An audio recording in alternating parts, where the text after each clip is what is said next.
ప్రభునందు ప్రియ సహోదరి సహోదరులారా, మన ప్రభు అయినటువంటి యేసు పరిశుద్ధ నామం పేరట మీ అందరికీ వందనములు తెలియజేస్తున్నామండి. మీలో ప్రతి ఒక్కరిని హోప్ టీవీ ఇండియా ఛానల్కు ప్రేమతో ఆహ్వానించుచున్నామండి. ప్రార్థన చేసుకుందాం. ప్రేమగల మా తండ్రి, దయగలిగిన మా యేసయ్య, మీ ఘనమైన శ్రేష్టమైన నామానికి వందనాలు తెలియజేస్తున్నాము. మరొకసారి మీ వాక్యాన్ని వినాలని మీ పాదాల చెంతకు చేరినాము. మీ దాసుని బలపరిచి ద్వారా మీరు మాతో మాట్లాడి మీరే మహిమ పొందమని, నీ వాక్యంతో మా హృదయాలను తృప్తిపరచమని, మా సమస్తమైన పాపాలను మీరు క్షమించమని యేసు నామమున ప్రార్థించి వేడుకొనుచున్నాము తండ్రి, ఆమేన్. ఈరోజు మన యొక్క అంశము నీ వెలుగును ప్రకాశింపనీయుడి. మన ధ్యానము నిమిత్తమై మత్తయి సువార్త 5వ అధ్యాయము 16వ వచనమండి. మీ వెలుగును జనములలో ప్రకాశింపనీయుడి, మీ మంచి పనులను వారి మధ్యన తెలియచేయుడి. ఈ వారం మనం పరిశుద్ధ స్థలంలో ఉన్నటువంటి మరొక పరికరం గురించి నేర్చుకొనబోతున్నాం. అదేమనగా దీపవృక్షం. దీపవృక్షం గురించి ఈ వారం వచ్చే వారం నేర్చుకొనబోతున్నాం. ఈ దీపవృక్షం దేవుడు ఎక్కడ పెట్టమని చెప్పారు, అసలు దీని నుంచి మనము నేర్చుకోవాల్సిన ఆధ్యాత్మికమైనటువంటి పాఠాలు ఏంటనేది ఈ వారం చూద్దాం. నిర్గమాకాండము 25వ అధ్యాయము 31వ వచనం. నీ ఒక దీపవృక్షమును చేయవలెను అని చెప్తున్నాడు మోషేకి. దీపవృక్షం అనగా మనము నేర్చుకోవాల్సింది పాఠం ఏంటంటే, దీపవృక్షాన్ని వారు దేనికి వాడతారు అని మీరు చూడగలిగితే వెలుగు కోసం. అర్థమవుతుందండి? దీపవృక్షం వెలుగు ఇవ్వటానికి. వెలుగంటే మార్గము చూపించడానికి, పరిశుద్ధ స్థలంలో నుంచి అతి పరిశుద్ధ స్థలంలోనికి వెళ్ళడానికి, లేదా ఆ స్థలం అంతా కూడా వెలుగ్గా కనబడడానికి ఈ దీపవృక్షాన్ని పెట్టమని చెప్పాడు. అనగా మనము ప్రకాశించాలి. ఈ దీపవృక్షము ద్వారా మనము నేర్చుకోవాల్సిన పాఠం ఏంటంటే, మనము ప్రకాశించాలి, మన వెలుగును ప్రకాశింపనీయాలి. మత్తయి సువార్త 5:16 వచనం చెప్పాడు కదండి, మీ వెలుగును ప్రకాశింపనీయుడి ప్రజల మధ్యలో. ఆ పరిశుద్ధ స్థలం యొక్క మధ్యలో ఈ దీపవృక్షము తన వెలుగును ప్రకాశింపచేస్తుంది. ఈ దీపవృక్షం ద్వారా మనము నేర్చుకోవాల్సినటువంటి పాఠాలు ఏంటో చూడండి. 1 పేతురు రాసిన పత్రిక 2వ అధ్యాయము 9వ వచనం. మీరు మిమ్మల్ని పిలిచినటువంటి వాని గుణాతిశయమును మీరు గుర్తించండి, మీరు మీ సత్క్రియలను కలిగి మీరు జీవించండి. దీపవృక్షం అనగా సాక్ష్యము కలిగి జీవించుట, లేదా దేవునికి సాక్షులుగా ఉండుట.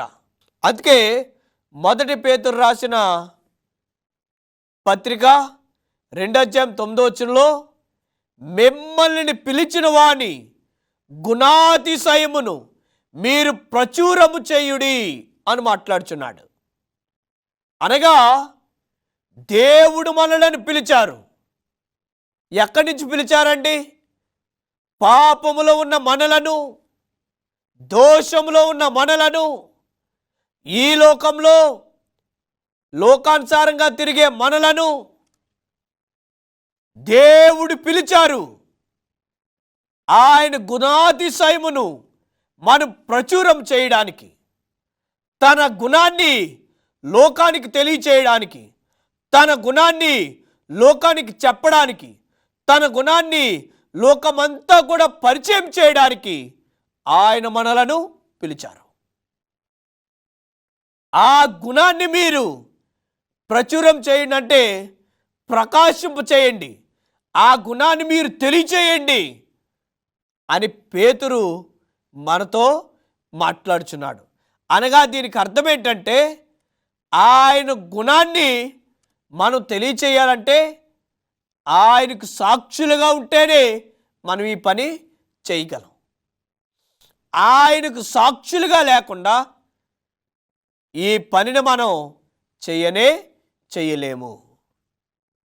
నిర్గమాకాండములో మరొక మాట మాట్లాడుచున్నాడు.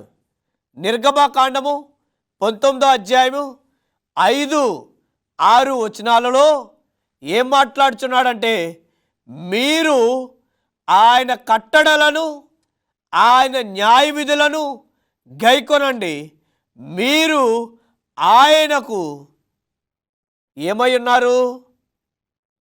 స్వయాన సంపర్కమై ఉన్నారు, ఆయన ప్రజలై ఉన్నారు.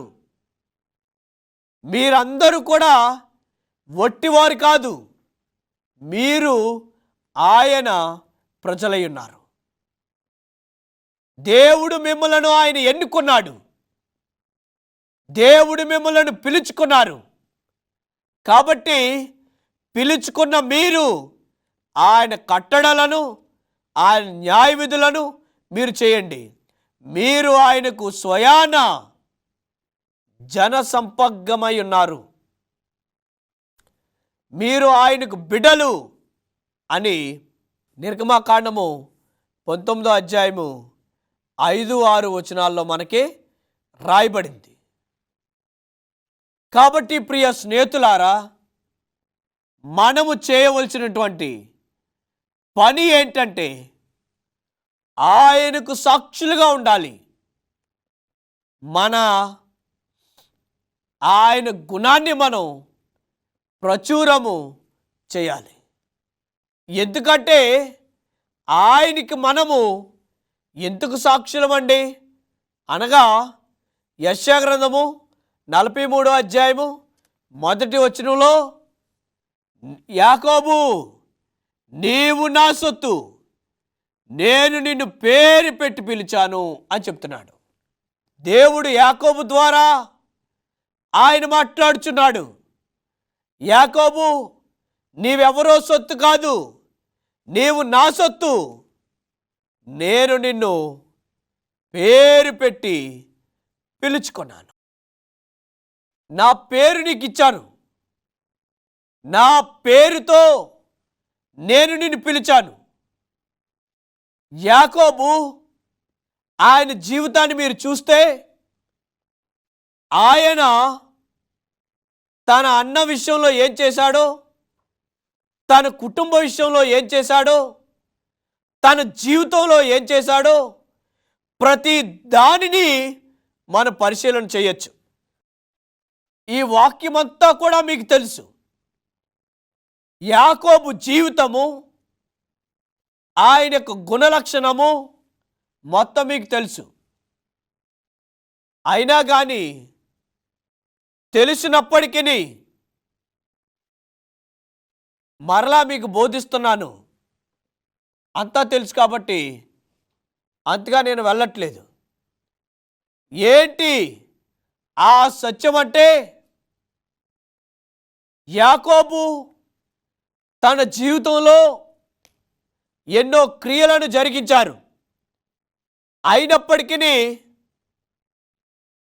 ఆ క్రియలను బట్టి దేవుడు మరలా యాకోబుతో అంటున్నాడు, యాకోబు, నీవు నా సొత్తు, నేను పేరు పెట్టి పిలుచుకున్నాను.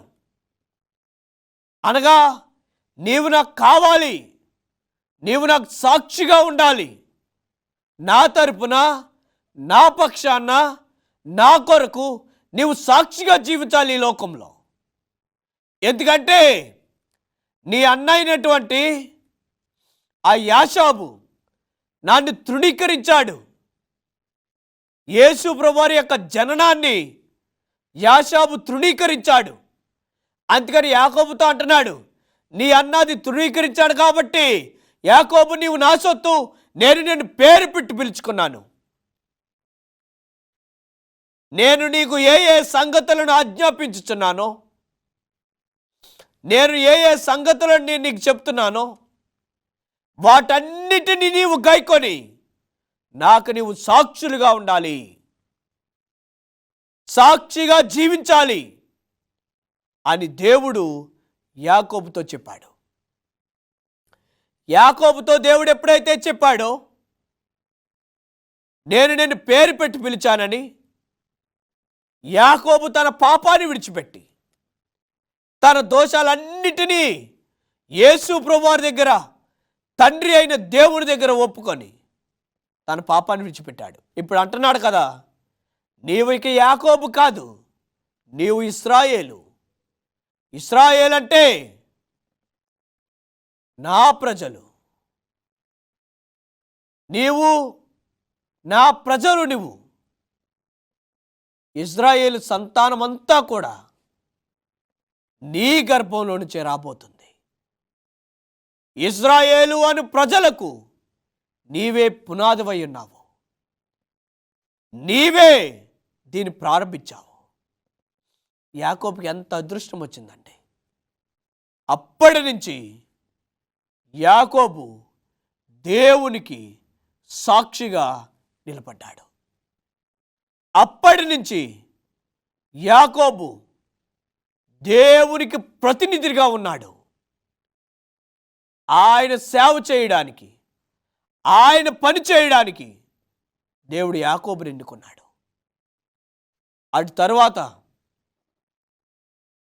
యాకోబు కుమారుడు రూబేను సాక్షిగా ఉండలేదు, షిమియోను సాక్షిగా ఉండలేదు, లేవి సాక్షిగా ఉండలేదు. యూదా అనే కుమారుడు, నాలుగో కుమారుడు సాక్షిగా నిలబడ్డాడు. ఈ చివరి దినాలలో, కడవరి దినాలలో దేవునికి నీవు సాక్షిగా నిలబడడానికి సిద్ధంగా ఉన్నావా? దేవుడు నీ దగ్గర నుంచి కోరుకునేటువంటి, ఆయన ఏం కోరుకుంటున్నాడంటే, ఆయనకు ఈ సజీవుల దేశంలో నీవు సాక్షిగా నిలబడాలి.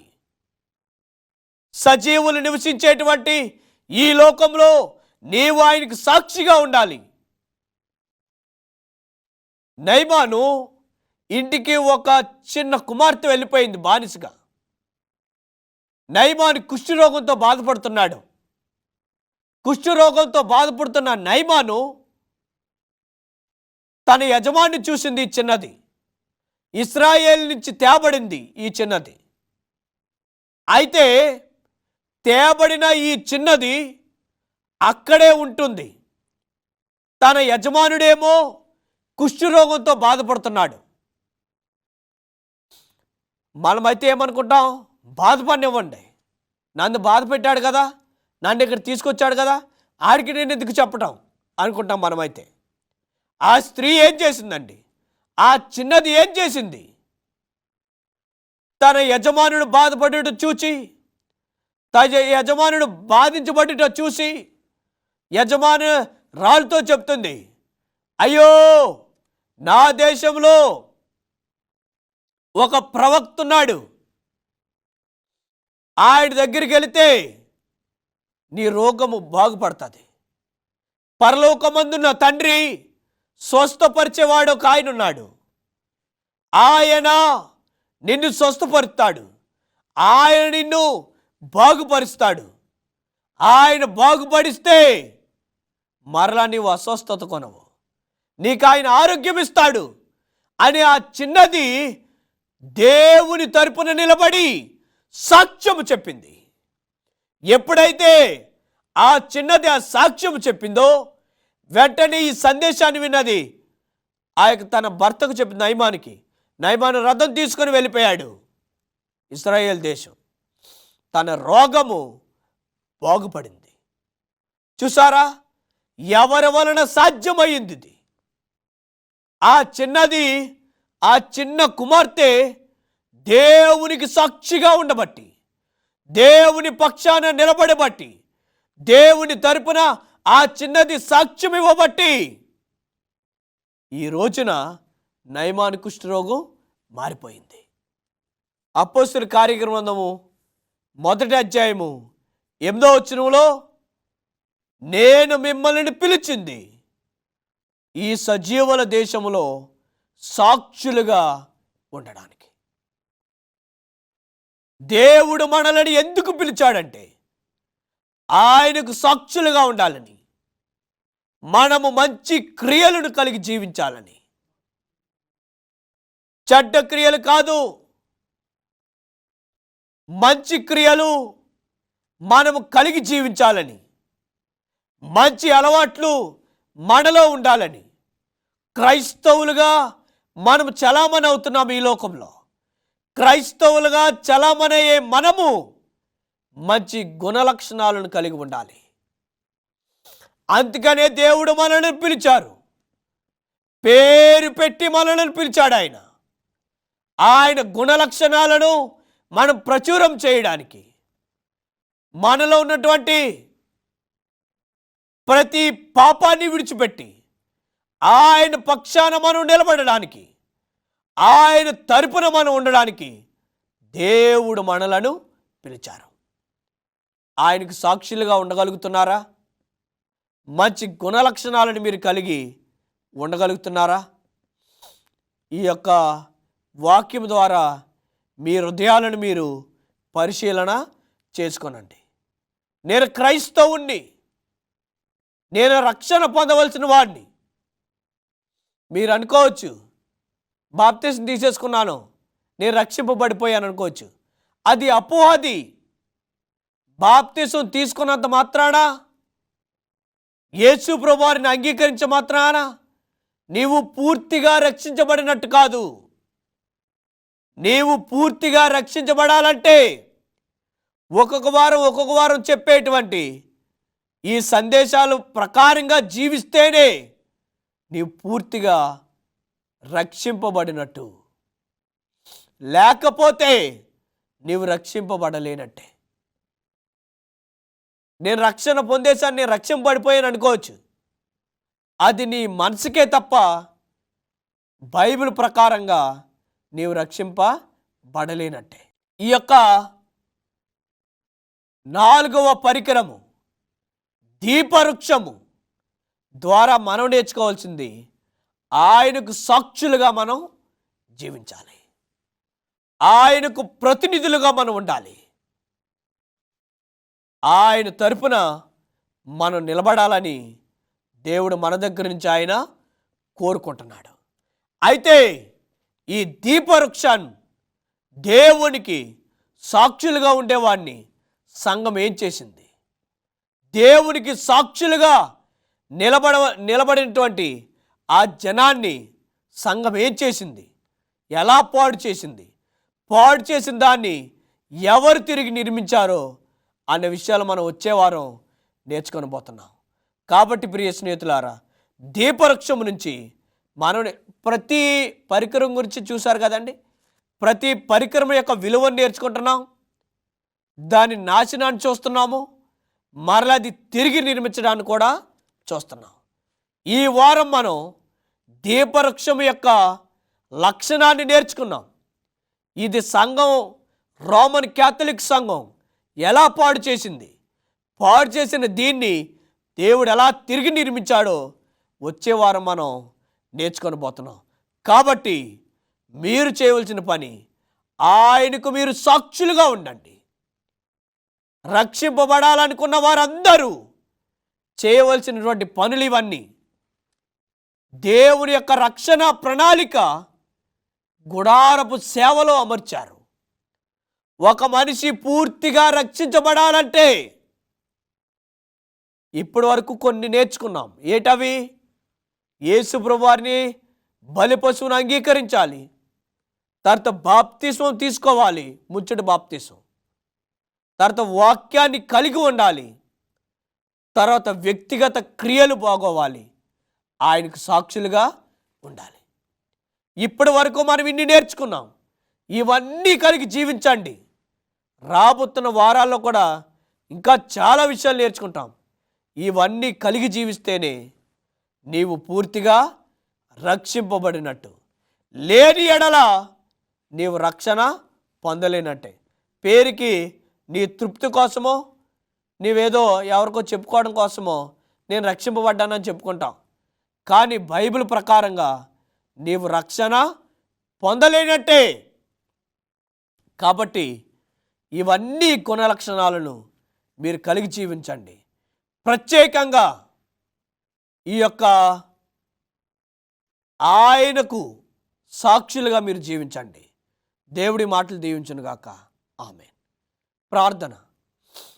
ప్రేమగల మా తండ్రి, దయగలిగిన మా యేసయ్య, మీ ఘనమైన శ్రేష్టమైన నామమునకు వేలాది వందనములు, స్తుతులు, స్తోత్రములు, స్తోత్రములు, స్తోత్రములు మా తండ్రి. ఇంతవరకు మీ సేవకును బలపరుచుకొని మీరు మాతో మాట్లాడారు నాయన. ఈ సజీవులున్న ఈ దేశంలో మేము నీకు సాక్షులుగా ఉండాలని మీరు మాకు బోధించారు. ఇశ్రాయేలు, నీవు నా సొత్తు, నేను నిన్ను పేరు పెట్టి పిలిచానని చెప్పారు. మేము మీకు సాక్షులుగా ఉండడానికి మీరు కృప చూపించండి. నీలో మేము జీవించడానికి మీ కృపను మాకు దయచేయండి తండ్రి. ఇదిగో కడవరి దినాలలో, చివరి దినాలలో నీ కొరకు మేము ప్రకాశించడానికి, నీ గుణ లక్షణాలను మేము ప్రచురం చేయడానికి, నీ మంచి స్వబుద్ధిని మేమును కలిగి జీవించి ఈ భూమి మీద జీవించినంత కాలము నీకు సాక్షులుగా ఉండడానికి మీరే కృప చూపించమని, మీ యొక్క దీవెనలు, ఆశీర్వాదాలు మాపైన, మా కుటుంబాలపైన కుమ్మరించమని, ప్రార్థన ఆలకించి ప్రార్థన ప్రతిఫలం దయచేయమని యేసు నామమున ప్రార్థించి వేడుకొనుచున్నాము తండ్రి. ఆమేన్.